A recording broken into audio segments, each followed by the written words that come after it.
This week we're here at MIT in Cambridge, Massachusetts to interview world-renowned linguist and philosopher Noam Chomsky. Someone who's authored over 100 books on everything from war to propaganda, I wanted to get his take on democracy and elections within the context of American empire. As extreme as the political spectrum is right now in the US, there's still almost complete uniformity on the war on terror, the stance toward Latin America, sanctions on Iran, and there's really no anti-war candidate, despite popular opinion agreeing on that. Why can no candidate touch that? The spectrum is broad, but in an odd sense. The spectrum is basically from center to extreme right, way off the spectrum. So the Republican Party about 20 years ago basically abandoned any pretense of being a normal political party.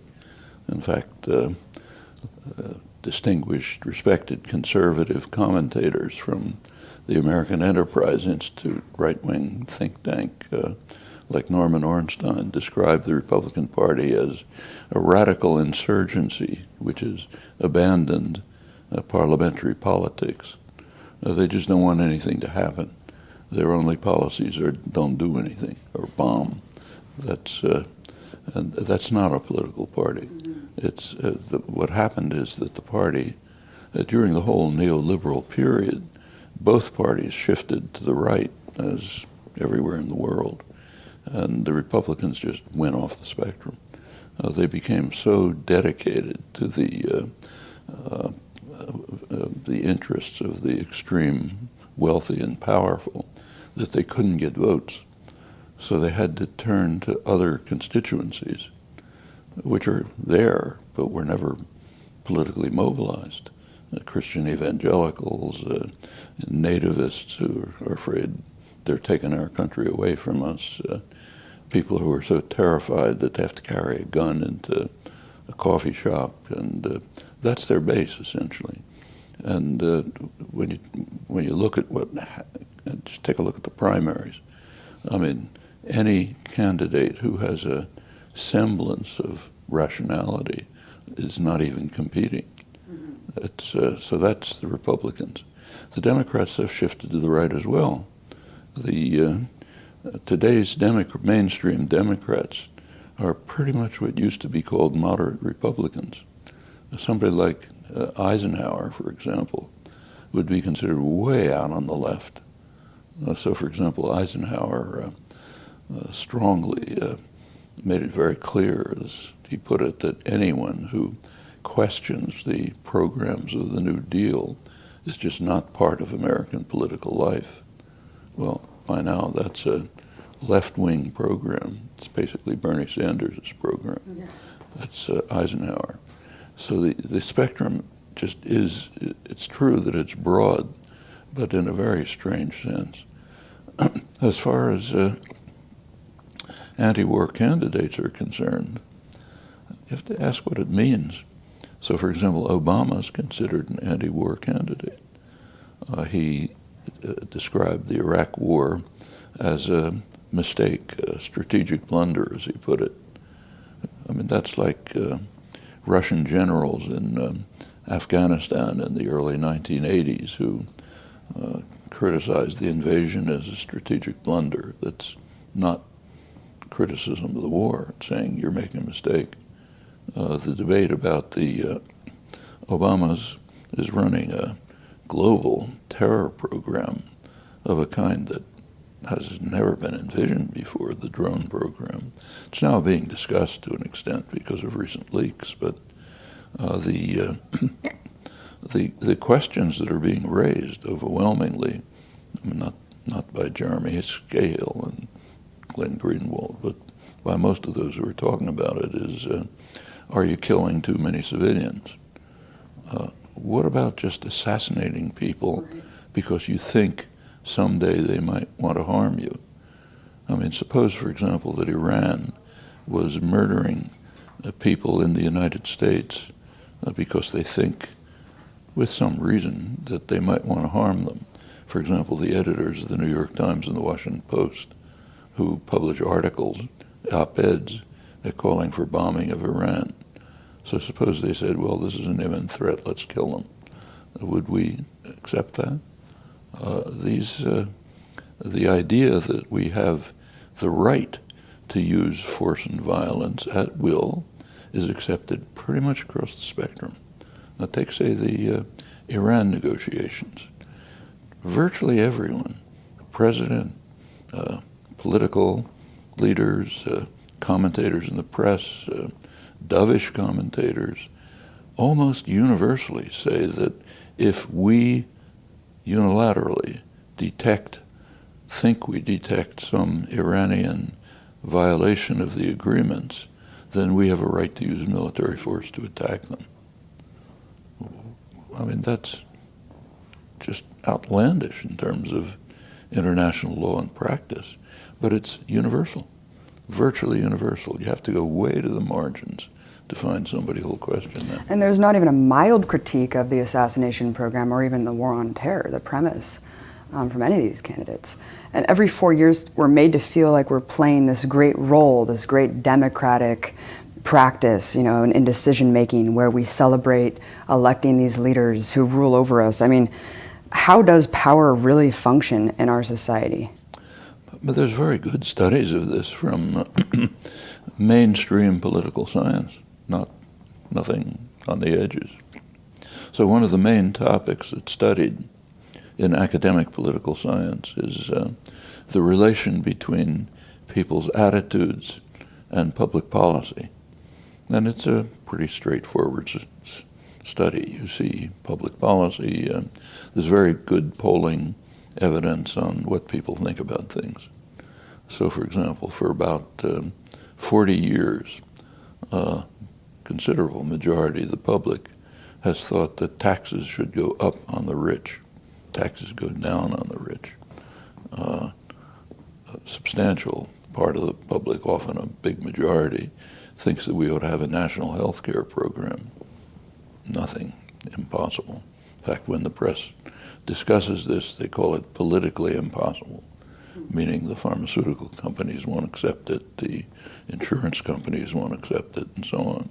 So it basically doesn't matter what the public thinks. About 70% of the public, lowest 70% on the income scale, are pretty much disenfranchised. Their attitudes have no detectable influence on the policies of their own representatives. As you move up the scale, you get a bit more influence. When you get to the top, policy's made, and the top can mean a fraction of 1%. So it's kind of a plutocracy with democratic forms. And the elections, by now it's almost become a joke, but it's always been true that campaign financing plays a very substantial role in not only who's elected, but what the policies are. That goes back 100 years. The great campaign manager 100 years ago, Mark Hanna, was asked once, what are the important things that you have to run a campaign? He said there are three things. First one's money. The second one's money. And I forget what the third one is. And pretty much that's true. With the current reactionary Supreme Court, it's just gone out of sight. Campaign spending is, the billions and billions of dollars. And people have argued it's just because of too much government interference. We need to widen the market. We need capitalism to be more free. I mean, you've argued that in any scenario of capitalism working, it's incongruous, it's incompatible with democracy. There was recently an IMF study, International Monetary Fund, study of the profits of the big banks in the United States. The financial sector has become enormous during the neoliberal period. It's almost half the profit of corporate profit. Now, where does their profit come from? Turns out it comes from the taxpayer. Largely through the, there's an implicit government guarantee against failure. It's not in law, but it's understood that if a major financial institution gets into trouble, the government will bail it out, which happens repeatedly. Only during the neoliberal period, incidentally. There were no major failures during the 50s and the 60s, when the neoliberal policies began to be instituted, deregulation and so on. Then you start getting a series of financial crises. And every time the public bails them out. Well, that has consequences. For one thing, it means that the credit agencies understand that these corporations are high valued beyond the level of what they actually do, because they're going to be bailed out. So they get good credit ratings. It means they can get cheap credit. They can get cheap loans from the government. They can, of course, they get the bailouts. They can undertake risky transactions, which are profitable, because if it goes wrong, taxpayer will take care of it. Net result is that amounts to practically all their profits. Is that capitalism? Energy. There was another IMF study of government subsidies to energy corporations around the world, not just the U.S.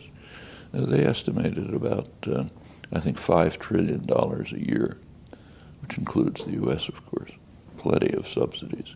Agribusiness is subsidies. But isn't that what the whole new libertarian movement would tell you, is that precisely the government is being used as an extension of the market to protect this kind of like irregular form of capitalism that's hand in glove with the government, and we just need to kind of free up government regulation and let capitalism work on its own? First of all, the business world would never tolerate that. They rely heavily on government. But if you did follow the libertarian prescription, what are called remember, what's called libertarian in the United States has nothing to do with traditional libertarianism. It's a kind of ultra-right capitalist, anarcho-capitalism, they call it. If that was allowed to function, the whole society would collapse, and we turn to total tyranny. We would have tyranny of unaccountable private institutions. Private concentration of capital is totally unaccountable to the public. It's absolute tyranny. The only thing that protects the public from predatory capitalism is some degree of state intervention. So it's true that the state intervention does support the capitalist institutions. It also protects the society from total destruction. A predatory capitalist system it simply couldn't survive. For perfectly obvious reasons. For one thing, it wouldn't care about externalities, effects on others. So within no time, it would destroy the environment simply by destroying resources, pouring carbon dioxide into the atmosphere. Who cares? Furthermore, there would be no public goods. The markets, there's an ideology which claims that markets provide freedom of choice, so they're kind of democratic. That's not true, and we all know it's not true. So, for example, suppose I want to get home this evening. The market does offer choices. A Ford or a Toyota doesn't offer the choice I want, which is a public transportation system. That's not part of the market.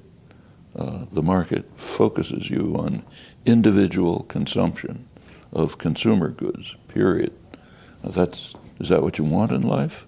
Just more and more gadgets around? There are lots of other things in life which the market doesn't even offer. So what's called libertarianism is a prescription for complete disaster. I don't think the people advocating it understand this. I'm not criticizing them, but just think it through. And I should say it's very anti-libertarian. Traditional libertarianism, which was always on the left, was opposed to the master-servant relation, people giving orders and other people taking them. That's libertarianism, and not in this version. A few weeks ago, the U.S. military intentionally bombed a hospital in Kunduz, Afghanistan. The U.S. government felt it enough to just apologize.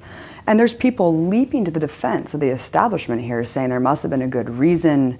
Either they did it on accident, even though we know that they didn't, or there was Taliban hiding in there, and so it justified, obviously, this human shield logic, just like Israel does. How does this specific example illustrate how American exceptionalism functions? Well, we have to be careful about the term American exceptionalism. And for one thing, it's not at all exceptional. Every imperial power has behaved the same way, sometimes worse. So it's just normal imperial practice. It's called exceptionalism, but nothing about that. Of course, it's supposed to be exceptional in that we have the highest ideals. So maybe we make mistakes, but it's always with the highest ideals. That's American exceptionalism. Except that, too, is true of just about every imperial power. So when the British were destroying the world, they were always doing it with the absolutely highest ideals, the leading figures, leading intellectuals, people like John Stuart Mill, estimable people, were describing England as an angelic country beyond anything that anyone's ever imagined. People can't understand how marvelous we are, and so on. The French were the same. It's hard to find an exception. So there's no exceptionalism. In the case of the Kunduz hospital, apparently, I don't think all the details have come out, but it seems that they were trying to kill some people they regarded as Taliban leaders or activists, and they happened to be in the hospital, so they killed everybody. And there is a lot of criticism of killing the others. What about killing the person they were targeting? I mean, what right do we have to kill somebody in some other country who we don't like? I mean, I don't like them either, don't like the Taliban at all. But does that mean we have a right to go kill them? I mean, do they have a right to go kill us if they don't like us? That's not questioned at all. What's questioned and criticized is attacking a hospital and killing the staff and killing the patients. And, that's not the first time.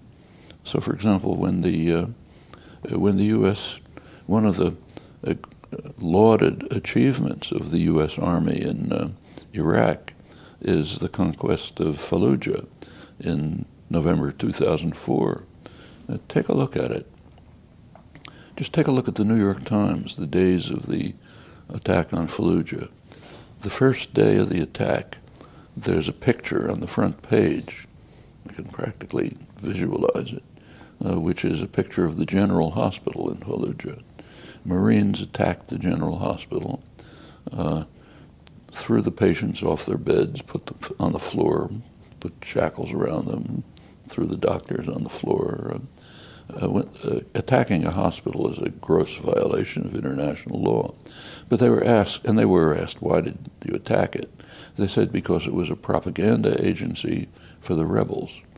How was it a propaganda agency? It was releasing casualty figures. And that was okay. That's an achievement. But even beyond that, what were the Marines doing in Fallujah? I mean, are there Iranian Marines in Cambridge? What are U.S. Marines doing in Iraq? The invasion of Iraq is the worst crime of this century. It's had horrible effects, but it's now spawned sectarian conflicts that are tearing the region apart. But suppose it had worked. Suppose it had pacified Iraq and there was no disasters. It's still a major crime. Why do we have the right to invade another country? And in fact, if you look back, there's another crime which is never discussed. In the 1990s, the sanctions on Iraq were so severe that they virtually destroyed the society. In fact, the sanctions were administered by the United Nations, and the international diplomats who administered the sanctions were respected international diplomats. Dennis Halliday, Hans von Sponek. They both resigned in protest on the grounds that the sanctions were genocidal. Their term, not mine. They said the sanctions are genocidal, they're destroying the society, they're strengthening the dictator, they're forcing the population to rely on him for survival, and probably they saved him from being overthrown from within, as happened to one after another, a dictator of the same sort. That was the 1990s. That's considered no problem. You know, that was liberal Democrats. Well, I mean, by the time that Bush and Blair decided to invade Iraq, the society was half devastated. So you hit a very fragile system with a sledgehammer, you're going to have horrible results. And but the very idea of invading is criminal, and try to find someone who describes it as a crime. Right. Obama is praised because he describes it as a mistake. Does he describe it as a crime? Does anyone? Except way out at the fringes. It was the dumb war, right? And dumb war. Yeah, we dumb shouldn't war. do dumb things. We do smart things. Yeah, we do smart wars. That's like German generals after Stalingrad, who says really stupid to have a two-front war. We should have destroyed England first. Well, I always think it's interesting that people use the rationale that we didn't find WMDs as if that would have been a rationale to invade and occupy a country, finding weapons of mass destruction. I mean, it's insane. And in fact, Completely insane. you know, if they're concerned about weapons of mass destruction, there are ways to proceed. The UN inspectors are doing a fine job. Actually, pretty much the same, similar questions arise in the case of the Iran nuclear deal. So Iran, according to the United States, poses a grave threat to the world. That's pretty much an American and Israeli obsession. Most of the world doesn't see it that way. But let's say it's a threat. Suppose Iran poses a threat. Are there simple ways of dealing with this? In fact, there are. And in fact, very popular ones. The best way to deal with it would be to work towards instituting a nuclear weapons-free zone in the region. That's supported by almost the entire world. It's strongly supported by Iran. In fact, they're one of the leading advocates of it. Yeah, when you're not even acknowledging that Israel has them, then that's the problem. The U.S. won't permit it because it does not want Israeli nuclear weapons to be open to inspection. So therefore, we block the obvious way to deal with whatever problem there is. And it is supported by virtually the entire world. Comes up every 5 years at the Non-Proliferation Treaty Review Conference. And in fact, the continuation of the Non-Proliferation Treaty is actually contingent on doing this. That was agreed 20 years ago. That's the most important arms control treaty there is. If that treaty collapses, we're gone. Everybody will have nuclear weapons and be using them. But the U.S. is so committed to protecting Israel's nuclear weapons that it's willing to endanger the Non-Proliferation Treaty and prevent the obvious means from keeping nuclear weapons away from Iran in case they have any interest in developing them. Do you see a word of discussion of this outside of the arms control literature? And I write articles, but way out at the fringes. Nothing that could possibly make the mainstream. There's this huge amount of grassroots energy donations around getting people elected who are believed to be able to give us solutions to the problems that we face, Noam. What do you think we should be focusing our energy on? Take, say, the Bernie Sanders campaign, which I think is important, impressive. He's doing good and courageous things. He's organizing a lot of people. That campaign ought to be directed to sustaining a popular movement which will use the election as a kind of an incentive, but then go on. And unfortunately, it's not. When the election's over, the movement's going to die. And that's a serious error. The only thing that's going to ever bring about any meaningful change is ongoing, dedicated, popular movements which don't pay attention to the election cycle. It's an extravaganza every 4 years. You have to be involved in it, so fine. We'll be involved in it, but then we go on. If that were done, you could get major changes.